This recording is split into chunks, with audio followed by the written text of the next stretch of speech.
친구들 안녕하세요. 오늘은 선생님과 함께 킹덤 스토리 8과 솔로몬 왕이 하나님의 성전을 지었어요를 알아보려고 해요. 먼저 오늘 외울 말씀인 역대하 7장 14절 말씀을 챈트를 통해 함께 외워보아요. 율동과 함께 신나게 따라해 봅시다.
챈트를 통해 하나님 말씀을 잘 외워보았나요?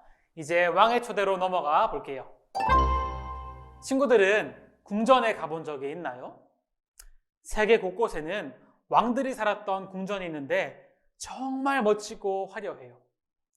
왕은 궁전에서 잠을 자고 밥을 먹는 것뿐만이 아니라 여러 사람들을 만나고 그곳에서 나라를 위해 중요한 결정을 내리죠.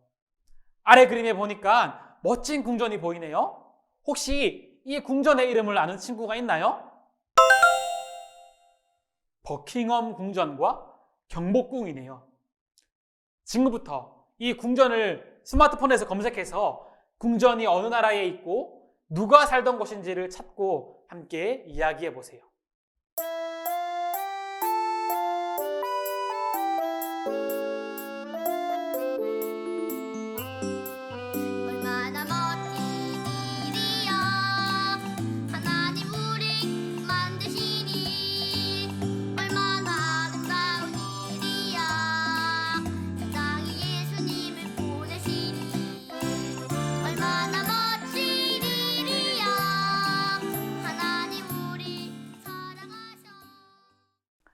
첫 번째 사진은 버킹엄 궁전이에요. 버킹엄 궁전은 영국 런던에 있어요. 이곳에는 큰 대정원이 있고 미술관, 도서관이 있어요. 매일 시행되는 전통 복장의 근위병 부대는 버킹엄 궁전의 유명한 볼거리 중 하나죠. 당연히 이곳에는 영국의 왕이 살고 있겠죠. 다음은 우리나라에 있는 경복궁이에요. 경복궁은 조선의 왕이 살던 궁궐 중 하나예요. 특히 경복궁은 태조 이성계가 조선을 건국하고 한양으로 천도하면서 가장 먼저 지은 궁궐이에요. 지금부터는 여러분이 가보고 싶은 왕궁 이름을 서로 한번 이야기해 보세요. 생각이 나지 않으면 휴대폰으로 검색해서 한번 찾아보아요.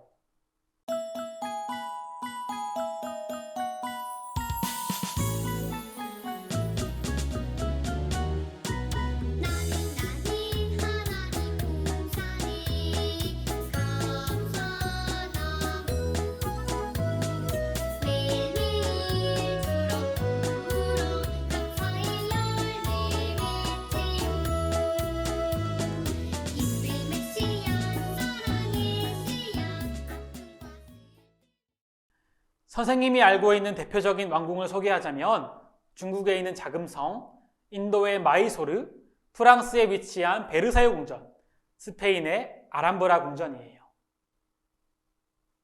선생님이 여러분들에게 퀴즈를 하나 내볼게요.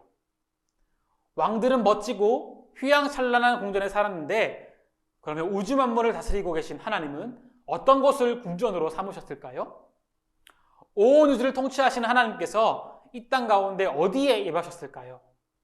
하나님은 어떤 곳을 궁전으로 삼으셨는지 이제 우리 왕의 말씀을 통해서 함께 알아보도록 해요. 하나님의 성전을 근사하게 건축한 솔로몬 왕의 인터뷰를 요약했어요. 암호표를 보고 스티커를 찾아서 요약문을 완성해 성전에 대해서 함께 알아보아요.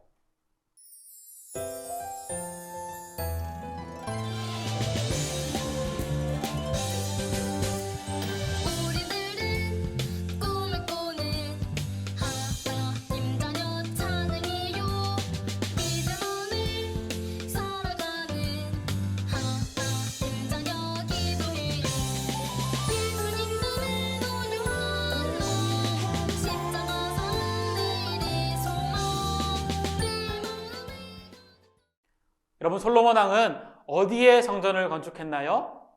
솔로몬 왕은 예루살렘에 위치한 모리아 산에 하나님의 성전을 건축했어요. 하나님께서 솔로몬에게 성전을 건축하라고 하신 이유는 무엇인가요?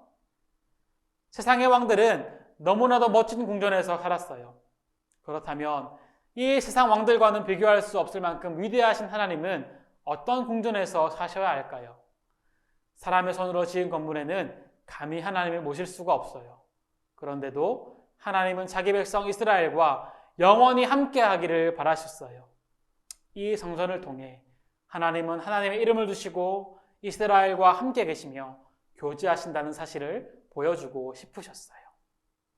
하나님께서 이름을 두셨으니 이제 이 성전에서 이스라엘은 하나님을 부르고 예배할 수 있어요.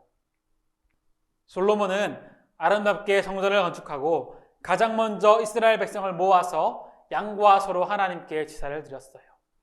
그 제사가 얼마나 성대했던지 제사에 사용했던 양과 소의 수를 기록할 수도 없고 셀 수도 없을 만큼 많았어요.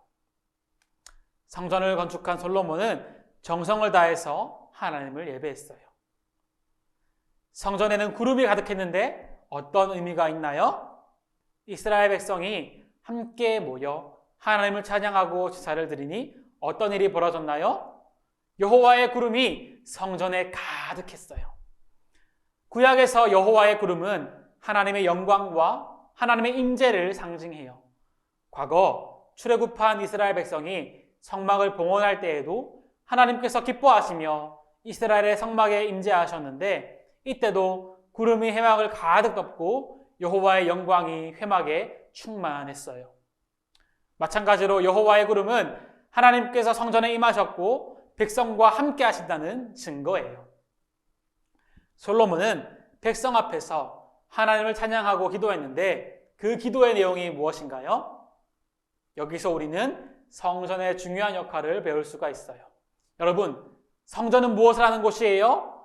하나님과 대화하며 하나님과 관계하는 곳이 바로 성전이에요. 솔로몬과 이스라엘 백성 그리고 이방인들도 성전에서 하나님께 기도하고 자신들의 죄를 용서해 달라고 요청했어요. 그러니 하나님께서는 그들의 기도를 들으셨어요. 그 후 어떤 놀라운 일이 일어났나요? 솔로몬의 기도를 마치니 놀라운 일이 벌어져요.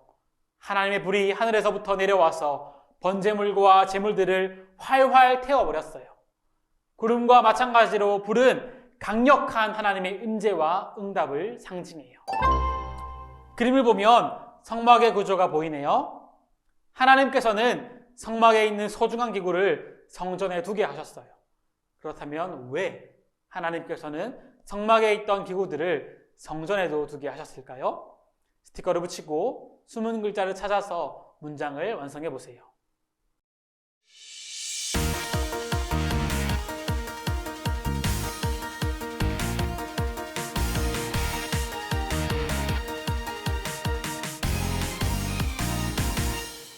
강한 용사 스탠드 업 믿음으로 승리해 땅 끝까지 go go 예수 이름 선포해 스탠드 업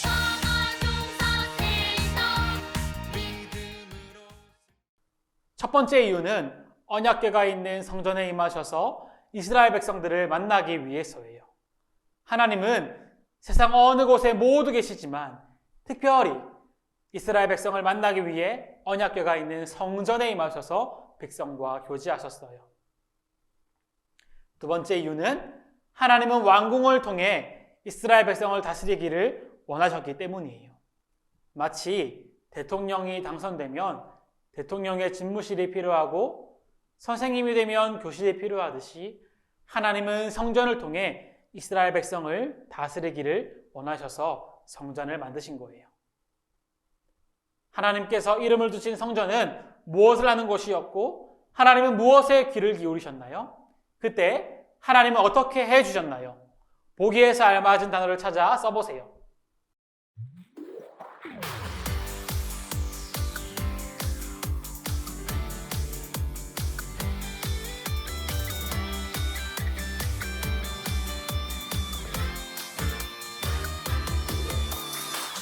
새로워진 세상 밝혀줄 수 있는 힘 병든 자 고통받는 자 살려낼 수 있는 소망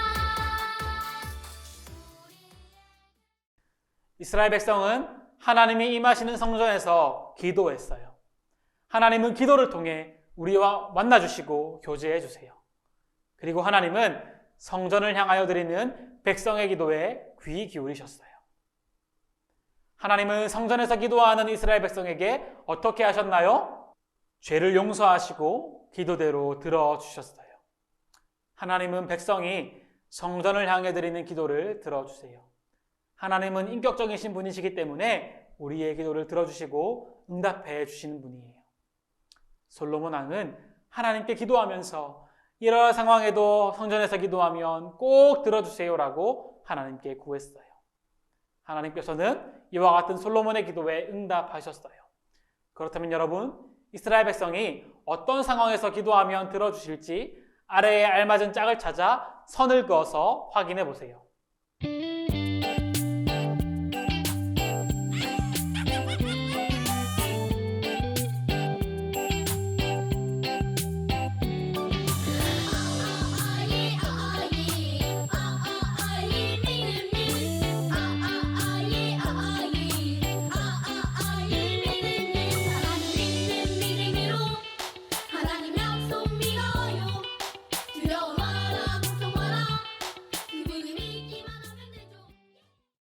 첫 번째, 죄를 지어 고통당할 때가 있어요.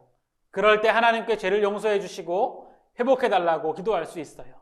가뭄, 질병, 포로로 잡혀감 등 죄 때문에 많은 고통을 겪더라도 성전에서, 심지어 성전을 향해 기도하면 하나님께서 하늘에서 들으시고 회복시켜 주신다고 약속하세요. 둘째, 이방인들이 성전을 향해 기도할 수 있었어요. 그럴 때 하나님께서 그 이방인들에게도 긍휼을 베푸셔서 하나님을 알게 해달라고 구할 수 있었어요. 셋째, 적군이 침략해서 싸우러 나갈 때도 있었어요. 그럴 때 성전에서 기도하면 하나님께서 돌보시고 도와주신다고 약속하셨어요. 이렇게 멋진 예루살렘 성전이 지금은 무너져 없어졌어요. 건물 성전이 무너졌으면 우리는 어떻게 하나님께 기도할 수 있을까요? 번호 순서대로 배열하여서 문장을 완성해 보세요.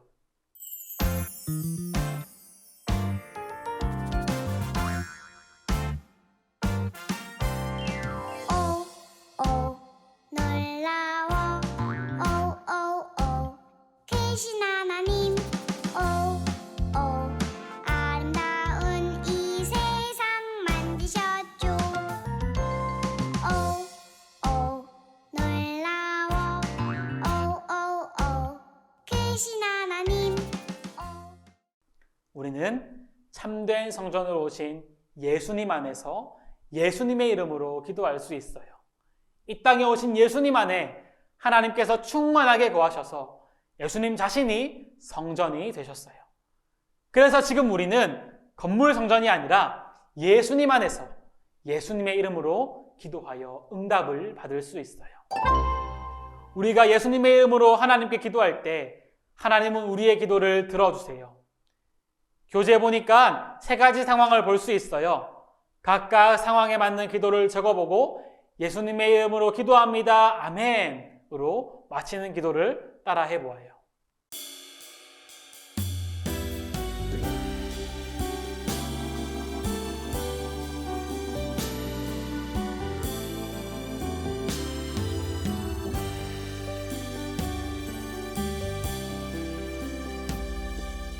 아무도 모르는 내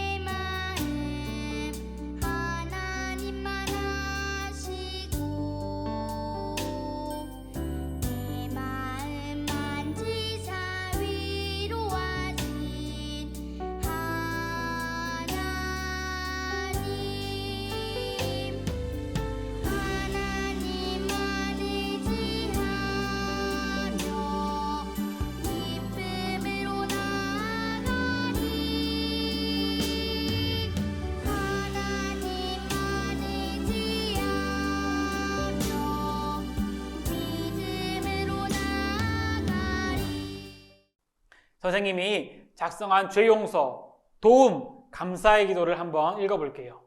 첫 번째, 죄 용서를 위한 기도예요. 하나님 아버지, 제가 또 죄를 지었어요. 제 모든 잘못을 용서해 주시고 제가 사랑하는 사람들에게 준 상처들도 용서해 주세요. 제 죄 용서를 위해 십자가 지신 예수님의 이름으로 기도합니다. 아멘. 두 번째, 도움을 구하는 기도예요. 하나님 아버지, 제가 학교를 다니고 친구를 만나고 거리를 걷는 모든 순간마다 하나님의 도우심이 필요해요. 저를 보호해 주시고 모든 유혹에서도 건져 주세요. 제가 만나는 모든 사람에게 예수님을 나타낼 수 있도록 도와주세요. 예수님의 이름으로 기도합니다. 아멘.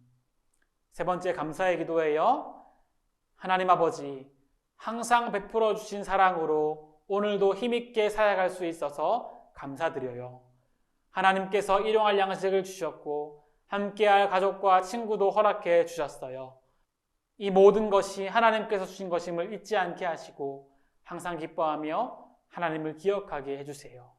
예수님의 이름으로 기도합니다. 아멘. 예수님의 이름으로 이렇게 기도해서 하나님께 응답받는 친구들이 되기를 바라요. 다음 주에 모일 때는 하나님께서 우리의 기도에 어떻게 응답해 주셨는지 함께 나누도록 할 거예요. 이제 가정에서 이루어지는 하나님 나라 이야기를 통해 오늘 말씀을 정리해 볼까요? 첫 번째, 왕의 이야기. 하나님은 솔로몬이 지은 성전을 두고 무엇을 약속하셨나요? 하나님은 성전에 이름을 두시고 성전에서 구하는 기도를 들으신다고 약속하셨어요. 두 번째, 나의 이야기. 하나님 나라 백성이 하나님께 기도할 수 있는 이유는 무엇인가요? 지금은 건물 성전이 없지만 예수님께서 성전이 되셔서 우리와 하나님을 만나게 해주셨어요. 또 예수님이 이름을 주셔서 그 이름으로 기도하면 응답을 얻게 해주셨어요. 세 번째, 우리 이야기. 예수님의 이름으로 하나님께 기도할 것이 무엇인지 나누어 보세요. 마지막으로 오늘 말씀과 관련된 교리문답을 살펴보도록 할게요. 웨스트민스터 대교리 문답 181문이에요. 우리는 왜 그리스도의 이름으로 기도해야 합니까?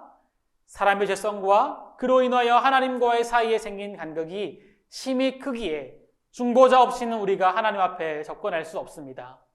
그리고 하늘과 땅에 그리스도 한 분밖에는 그처럼 영광스러운 사역을 위해 임명되거나 그 사역에 적합한 이가 없으므로 우리는 다른 어떤 이름이 아닌 오직 그분의 이름으로만 기도해야 합니다. 구약시대 이스라엘 백성이 하나님께서 이름을 두신 성전을 향해 기도했던 것처럼 우리는 성전으로 오신 예수님의 이름으로 기도합니다. 예수님의 이름으로 기도하는 것은 주문이 아닙니다. 예수님의 중보를 의지해서 기도한다는 뜻이지요. 우리는 죄를 지어 감히 하나님께 나아가 기도할 수 없으나 예수님께서 하나님과 우리 사이를 화목하게 하심으로 우리가 예수님 안에서 하나님의 자녀가 되게 하심으로 기도할 자격과 담력을 받았습니다. 그러므로 우리는 건물 성전이 더는 필요하지 않으며 다른 어떤 이름이 아닌 오직 예수님의 이름으로 기도합니다. 선생님이 마지막으로 기도하고 마치도록 하겠습니다. 기도하겠습니다. 사랑과 은혜가 풍성하신 우리 아버지 하나님 참으로 감사드립니다. 예수님을 성전으로 보내주시고 우리가 그 예수님의 이름을 힘입어서 기도할 수 있게 하시니 하나님 참으로 감사드립니다. 하나님, 우리가 삶을 살아가며 예수님의 이름을 힘입어 예수님의 능력을 의지하여 하나님께 기도할 수 있도록 도와주세요. 늘 기도하는 삶, 하나님께서 원하시는 것을 구하는 그 기도의 삶을 우리 모든 친구들이 살아갈 수 있도록 도와주세요. 그리하여 그 기도를 통하여 하나님께 응답받고 하나님께서 기뻐하신 대로 살아갈 수 있는 우리 모든 친구들 될 수 있도록 하나님 도와주세요. 기도하는 우리 모든 친구들 되기를 간절히 소망합니다. 감사드리며 모든 말씀 예수님 이름으로 기도드립니다. 아멘.